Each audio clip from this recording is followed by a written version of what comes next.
Okay, Ma. I'd like to first welcome you and say thank you for giving me your time for this interview. I am Alice Matebula. I am 24 years old.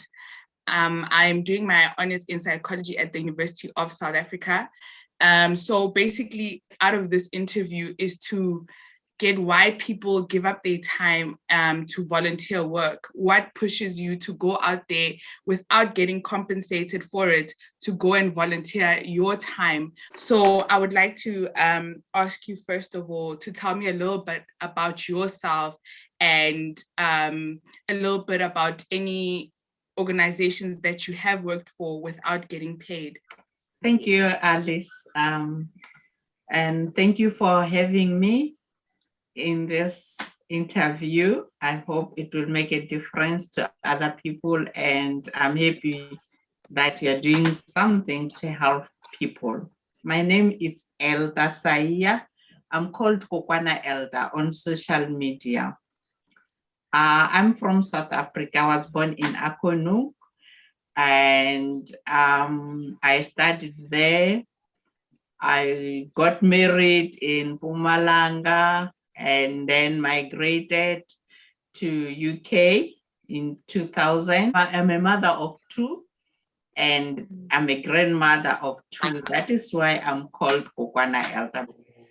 Well, I studied initially Timbavati in Akonuk, which is my primary level, and then to Magwagwaza and Soshangane, and then my high school was Orovelani, and then I went for nursing in Tinswalo Hospital. Before then, I worked at Cladisha High School in Bevelsoek. So I did that temporarily while searching for a slot in nursing. During our time, you train as a nurse in a hospital, and then you get a diploma, and then you are a registered nurse. After that, it's up to you how to improve your education. Nursing was the best option for most of us because it was a paid job at that time. You know, do you want to know how much was my first salary? How much? I would love to know. 113 Yes, 113 rand. So do you see where we come from? That's why I wanted you to get this little picture compared to where now. We had to go for a profession that will give us a little something and look after our younger siblings and look after our parents as well with that 113 rand. That's what I'm thinking. Wow. Yes. So, well, my passion was to get educated. Then I tried to study with UNISA.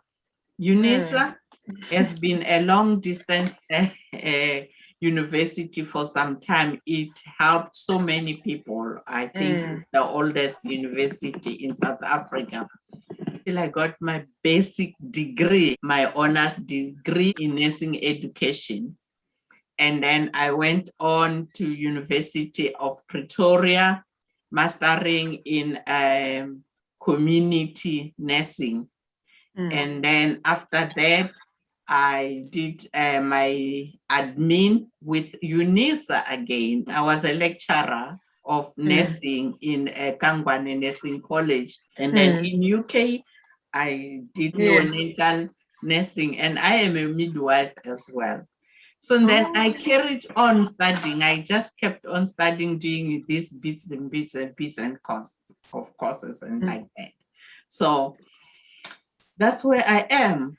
So now, your next question was why I decided to do something. Sorry, I took long. So all the way I learned, I see the difference, the gap that my patients are lacking. If I were in the shoes at the moment, most of the things I wouldn't do like they're doing. I can give you a simplest example. Patients that maybe go for operation. We ask them, what operation did you have?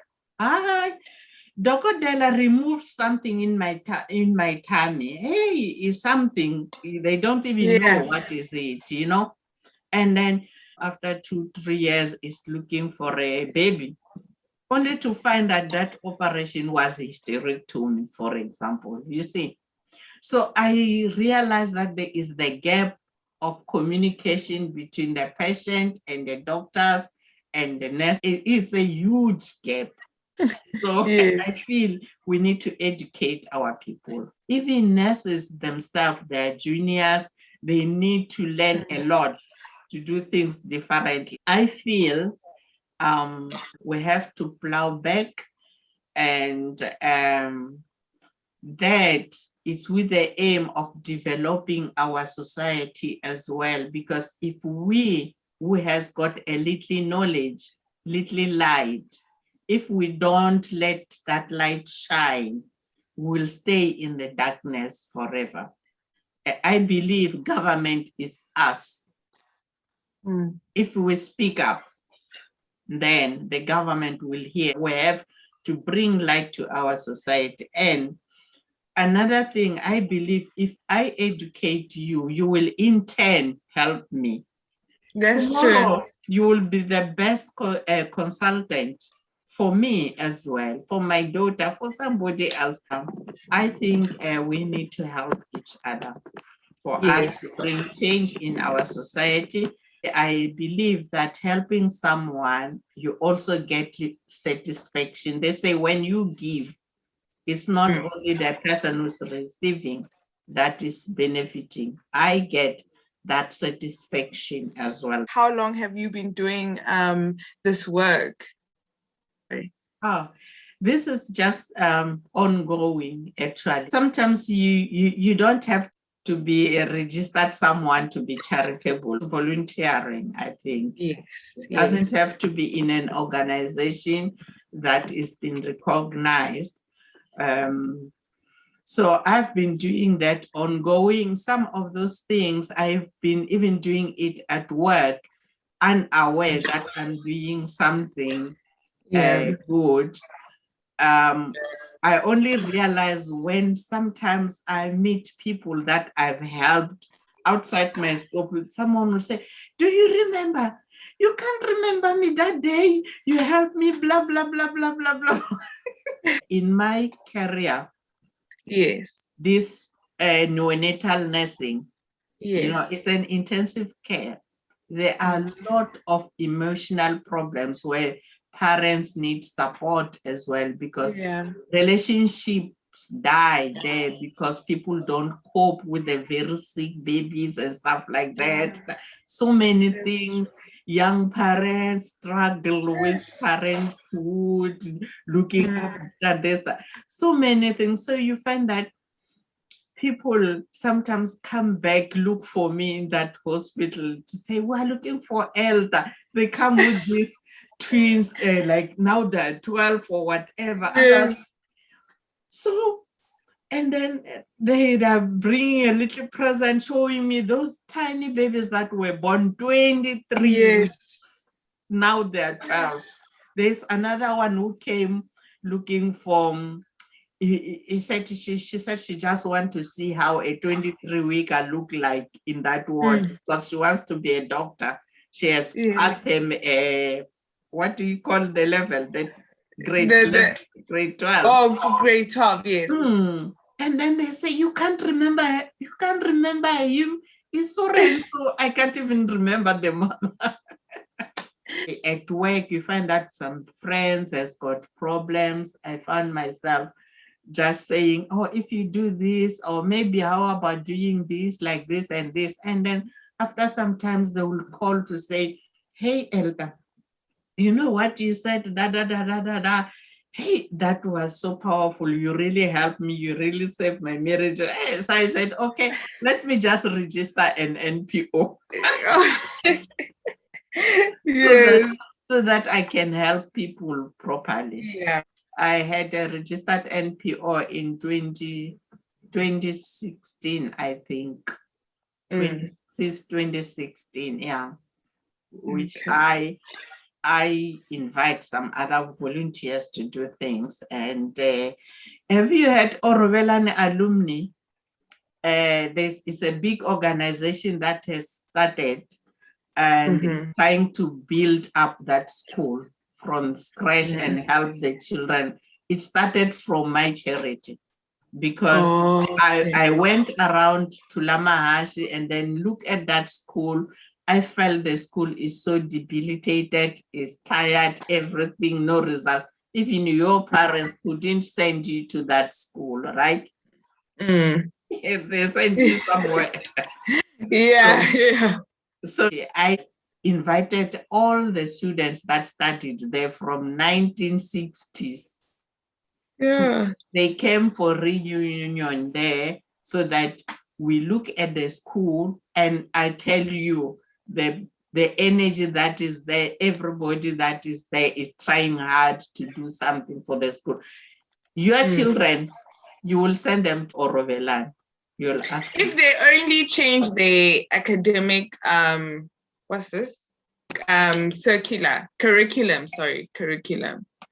I believe the curriculum is a bit unfair. For Orovelane? Yes. Okay. Because in terms of not every kid is very strong in mathematics. You understand? So if they introduce stuff like dramatic arts, for example, or or history, or maths lit, because we are not all strong in maths, and you find that people who have failed matric but only failed maths, it's a bit unfair. So if they change their curriculum, I'll be so happy to take my kid there. You'll be surprised there will be more than that. Exactly. It's going to be more than what you are saying. Yes. We are aiming to, in the fourth industrial revolution, yes. To cater for the next 50 years. It should be the best school you'll ever. You'll want to go and work there for this thing that you are doing. Because we'll want counselors already as well. Yes. Yeah. So in short, so that's where I started. Those are some of the things I feel now. When it started, that thing of Orovelane, it was struggling, but now it looks like it's coming, and I feel really satisfied that I'm giving back. Yes. And I invite so many people. That's how I know your mother. Look where we are now. True. Yes. Yeah. I think I would just want to ask you two more questions. What are the challenges that you faced while doing this type of work in terms of charity work, and how did you yourself cope with these challenges? So you can't do things alone. You have to convince people about voluntarism. Yeah. So you find that people are in your team, in your committee, but they are not really into it. Some people, they come into the committee because, hey, where is charity? We will eat. Hey, look, when money starts coming. Yes. Because people are not seeing it the same way you see it. You find that even just to go somewhere where you could spend maybe 5 rand, they expect you to put money down, Yeah. Every little thing that is not really that much, because you ask them to help, Yes. It's hard, and then people don't have money. Even in this thing that we are doing for Orovelane, Orovelane has produced a lot of children, millions. Yeah. But so far, but so far on that charity, the number that have joined for alumni, there are about 100 and something, you see.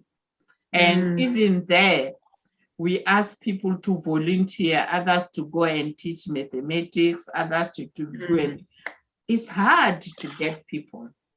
Mm. Are people saying, others are working, others saying, I can't do things for free, I've got family to look after, I've got this and this, you see. So Yeah. it's hard because your dream is not my dream. The last charity I did here, we went to the charitable organization where they give people in Africa sports things. You know, we go to those charities and then we go and help packing and all stuff like that. It's so interesting. Those are some of the, I forgot to mention that benefit, but when you meet different people, others have got charities, they you network with people. Yes. They tell you what they do, and then you learn how some things are done and da da da da. And you learn about more other charities that can benefit your charity as well. Yes. So True. the challenge still is economically, where you find that those things we bring together now. We have to send it to Africa, to where I want it to go in Akonu. Yeah. Money to pay for the sending home. There's no money. You have to pay from your pocket. So it's also dedication to say what I give is, just tell yourself, it's like offering at the church. Yes. Yeah, but socio-economical problem is a major issue in voluntarism, where people that should help you, they don't have money. They want to be visited. And of course, it's hard to get funding. If you are having your own charity, you will need funding to help those people that want to help you. Sometimes you can maybe help them with transport, or maybe you really you have got a serious objective that need to be met. If you have funding, then things are a little bit better. You just keep trying, you know. True. So money is a big issue. Yeah. Yes. So the last question that I have for you is, how has this benefited your own personal growth as a person, giving your time and energy to this type of work? How have you grown? How has it been beneficial to your own growth? I have learned that, as I said before, like when you give, you feel fulfilled yourself, you know. And the more I do it, is the more I want it. The more I want to do it. And even if I feel lazy, because people know me now, you find that I get things for WhatsApp about problems. Like now I'm trying, someone sent me that letter that you want a wheelchair and stuff like that. So I just feel it's my job, you know. I just feel it's a God-given job, and I can't say no, even if it's not directed to me. But for them to send it to your channel, it means they really want you to help. They feel they've got hope in you, you know. And if someone trusts you for the things, like you phoned me to say I should help you, I feel like, oh, it means I'm somebody that I can help someone. And then if I don't do it, I've failed someone, you know. Yet the good humanitarian way of living, they say every day make someone smile, give a smile to someone. So if you find that I accept when you ask me to do something, I've given a smile, and I feel happy myself as well. And I just want to keep doing it. And if people say, I wish I'm like you, I wish, don't you want people to say they wish like you? It's a good legacy. I do. It's a legacy you are leaving behind, and a good one that will keep Yes. changing some people, you know. Yeah. Yes. People say, I don't understand how you do it, Dad, you know. How Yes. do you get that energy? You know, all Yes. those things, they make me keep going. Sometimes I like exercising. Sometimes if I don't, and then I remember someone said, oh, you know, today I just have a very big exercise on your YouTube channel. Yes. Those exercises, when they keep us going, I was like, oh my God, I was about to stop. So, But it keeps you going. so it's when then I feel bad, and then I find myself waking up recording again. I think whatever you say, it blesses someone somewhere, even if you don't feel it yourself, you know. Yes, So yes. it makes me feel fulfilled a lot. Yes, yes. And I'm smiling as well. Look, today I never smiled. I was sulking the whole day for my The partner. whole Now, day. now I'm smiling. Exactly, because you talk about something that you are passionate about, and Yeah. I found it very knowledgeable to have this interview with you, because I've gained a sense of I need to go back to my community and help. So I'm hoping to do so. Like you said, a little bit of funding goes a long way, but if you go out there and we host a lot of things to get money and not depend only on the government, but they are willing, like fundraising and stuff like that, there are people willing to give a few things that can go a long way. So I'm so happy that you said yes to this interview. Thank you so much, Mama Alta. I hope to keep in conversation with you and hear more, not only just because of doing this research report, but to hear more about the Orovelani charity that you have. I think it will go a long way for the future children around this area and community, and it will definitely benefit them. And I hope you continue. And yeah, so thank you so much for joining me. No, you're welcome. And thank you so much for having me. I build a nation. And good luck with your research.